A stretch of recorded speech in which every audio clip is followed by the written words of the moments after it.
πάμε να ετοιμάσουμε μαζί την παραγγελία για ένα κομμωτήριο στα Γιάννενα. Είναι η τρίτη παραγγελία σε 10 μέρες.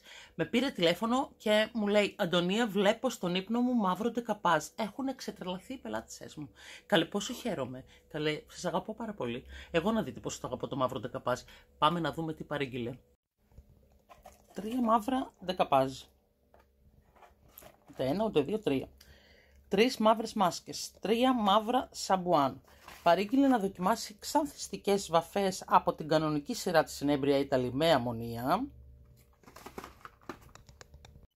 Επίσης τα αγαπημένα της ρεφλέ από την Inebria Italy χωρίς αμμονία, Bionic Color, φανταστική βαφή.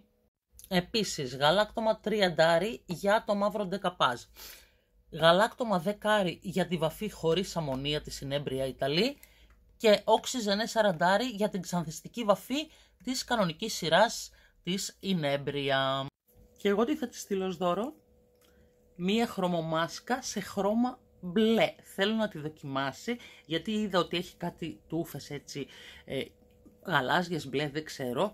Και θέλω να τη δοκιμάσει πάρα πολύ και να μου πει τη γνώμη της. Οι χρωμομάσκες βγαίνουν σε πάρα πολλά χρώματα και είναι εξαιρετικές χωρίς θηλυκά άλατα. Τα φιλιά μου, σας ευχαριστώ μέσα από την καρδιά μου.